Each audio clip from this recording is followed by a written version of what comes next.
Hello guys, welcome back to another day of listening and learning the ancient Greek civilization. Today we are going to listen to another story about one of Aristotle's students, Alexander. Okay, but before we get started, let's do a little review. Do you remember who were Aristotle, Plato, and Socrates?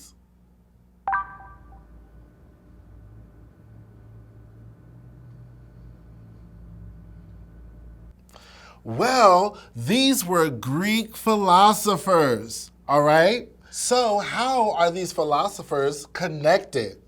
Well, Socrates taught Plato, and Plato taught Aristotle. So why or what is philosophy?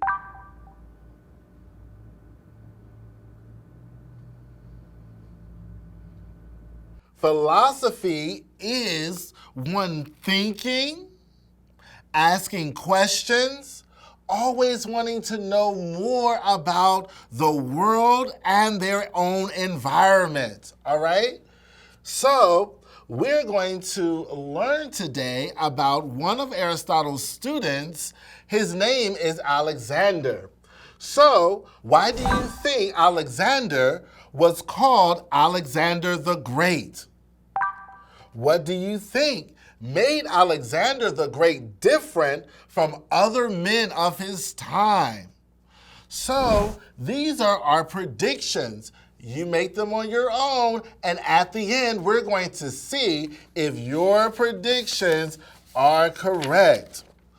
So, our purpose for listening today is to get important details about the life of someone living in the time of ancient Greece, using details from our story, Alexander the Great, Part 1. Get ready. To the north of the Greek city-state and of Mount Olympus lay the territory known as Macedonia. The Macedonian king Philip II watched and waited as the Greek city-states struggled among themselves for power and wealth after the Persian War. It seemed that they could work together brilliantly when they faced a common enemy such as Persia. But afterward, they would go back to competing against one another. Away from all of these conflicts, King Philip grew stronger. King Philip of Macedonia had a plan. He would let the rest of the Greeks wear themselves out fighting one another, and then he would lead his army south to unite all of Greece beneath his command. Philip also had a son, whom he expected to follow in his footsteps and take over the throne one day. The boy was a bold, handsome, curly-haired youngster named Alexander. At first, Philip was a bit disappointed when it became clear that Alexander would not grow up to be tall, strapping fellow like his father. Philip wondered, how can someone Alexander's size become a great warrior and commander like me? He soon realized that he had nothing to worry about. Alexander had determined to be the best at everything he did. He consistently practiced with his sword and spear hour after hour. Even full-grown soldiers told one another, "Keep up your guard when you practice against Prince Alexander, or you will find his sword pointed at your neck." Alexander trained himself to swim in icy rivers and run for miles without stopping. He became an excellent wrestler and champion horseman and was consistently challenging others to do the same. But Alexander was more than strong and sturdy. He was also intelligent, which is another word for smart. Realizing this, Philip told his son, "I have arranged to have the greatest thinker in the world come here to teach you. He is famous, and do you remember what his name is? He is the famous Aristotle. Treat him with respect. Alexander came to love and honor the wise Aristotle and tried to learn all that he could from him. Pleased with his student, Aristotle taught the prince more than science and mathematics. He also taught or tried to pass along all the Greeks, especially the Athenians, had learned about leading a civilized and well-balanced life. Alexander also loved to study poems of Pindar. Do you remember Pindar? Alexander listened when Aristotle taught him the importance of observing and studying facts before making decisions. However, the prince's energetic nature caused him to use this lesson in ways far different from those that the quiet scientist had imagined. So let's pause for a moment and just review some of the things that we've heard. Was living a balanced life important to Aristotle? Yes. And do you remember why it was important to Aristotle? Because it makes life worth living. It makes it happier and joyous. All right, do you remember another famous philosopher who shared this idea? Do you remember? His name was Plato. Good job. His name was Plato. So let's continue in our story. One famous example occurred when Alexander was in his early teens and set his eyes on a magnificent horse named Bucephalus. Alexander told his father's groomsmen, "This is the horse I want to ride."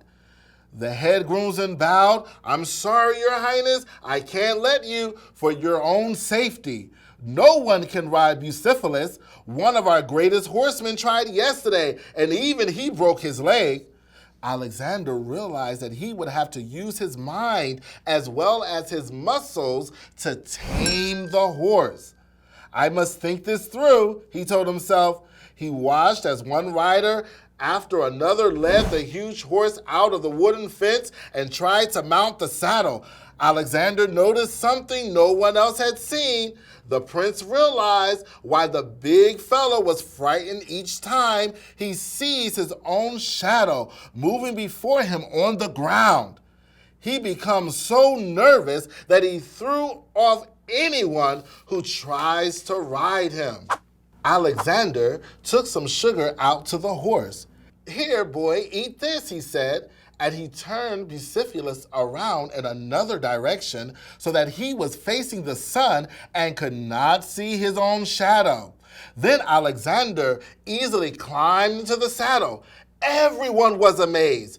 Alexander rode the huge horse all afternoon. Even King Philip came out to watch, grinning at his son. "He's not so bad," called Alexander, grinning back. Finally, Bucephalus trusted Alexander so much that the boy could lead him to do anything. Even with his shadow in front of him, Bucephalus became Alexander's horse, and Alexander so loved that horse that later he named a city after him. Soon Alexander was leading troops into battle for his father. He developed a habit that stayed with him all of his life. He always rode in front of the line of fighters. The soldiers were proud of their brave prince and loved him for taking risks as great as those he asked them to take. A number of times, when a battle might have been lost, Alexander would yell, "Charge!" and ride ahead. His devoted soldiers would think, "We cannot let him be killed or captured." They had no choice but to follow him and win the battle, for they knew Alexander would never retreat. At last, King Philip felt that he and his son were ready to conquer the Greeks, who were south of Macedonia. Then, by a stroke of good luck, they found a better way. Their old foe, Persia, once again came after the Greek cities. Philip told the other leaders of Greece, "I will lead you against Persia." A few protested, but Philip and Alexander quickly invaded their cities and conquered them by force.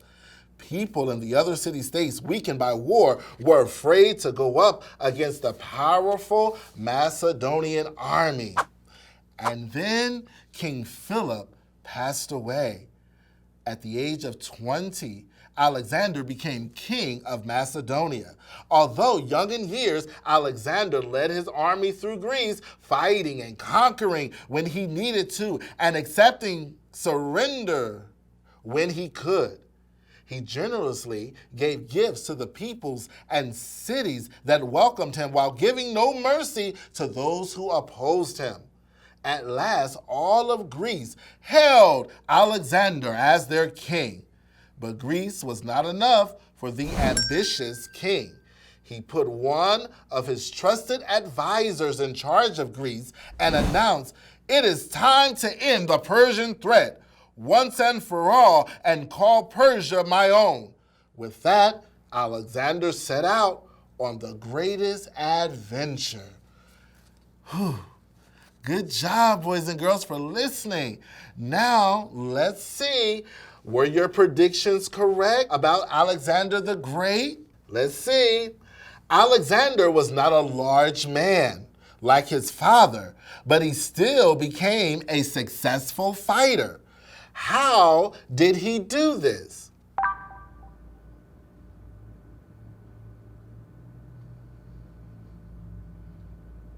Well, he trained consistently as a runner and swimmer, practiced with sword and spear, and became a great horseman and wrestler. So, the next question, why did Alexander's father ask Aristotle to teach his son?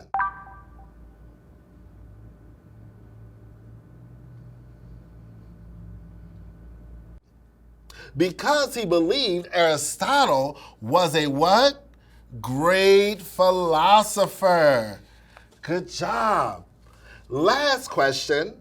Why did Alexander's devoted soldiers think he was a brave fighter?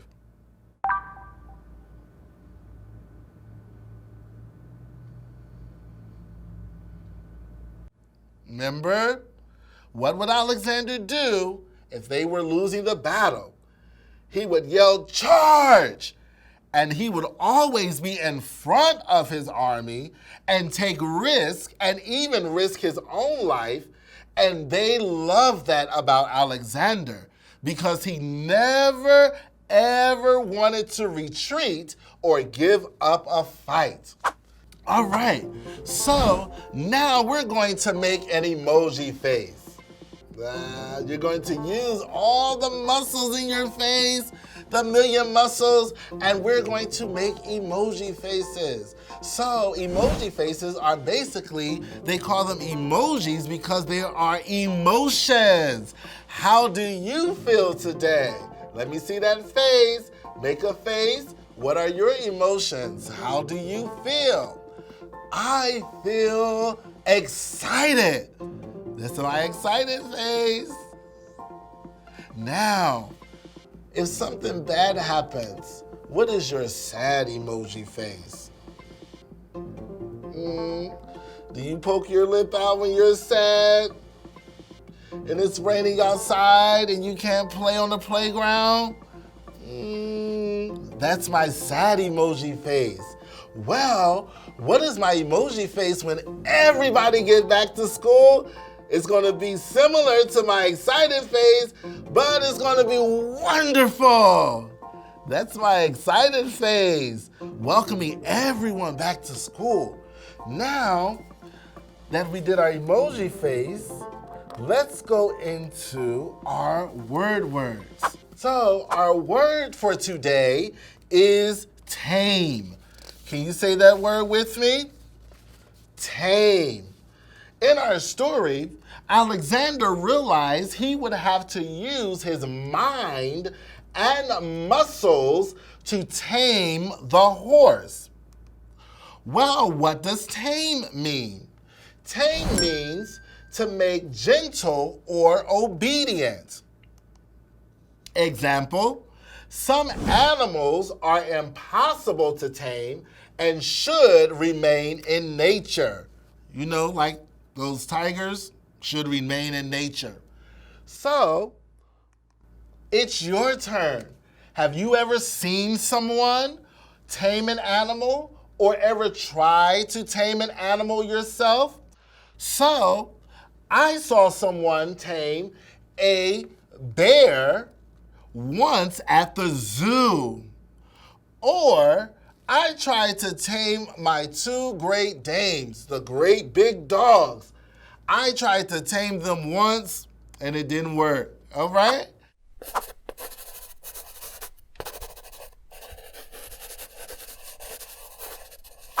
So, I will describe a situation.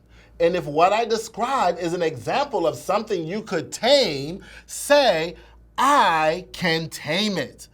If what I describe is something you cannot tame, say, I cannot tame it. Number 1, a litter of kittens sleeping in a box. Can you tame a litter of kittens sleeping in a box? I cannot tame them. Why? Because little kittens are moving, are always running around, and it's hard to get them all back together. Number 2, a nest of baby birds chirping in a tree. Can you tame a nest of baby birds chirping in a tree? Well, some people say I can tame a nest of baby birds by feeding them, right? Good job. Or how about this? Can you tame gorillas in a jungle? Ooh, that would be rough, right? Can you tame a gorilla in a jungle? Well, maybe you're a zookeeper and you say, I can tame a gorilla in the jungle.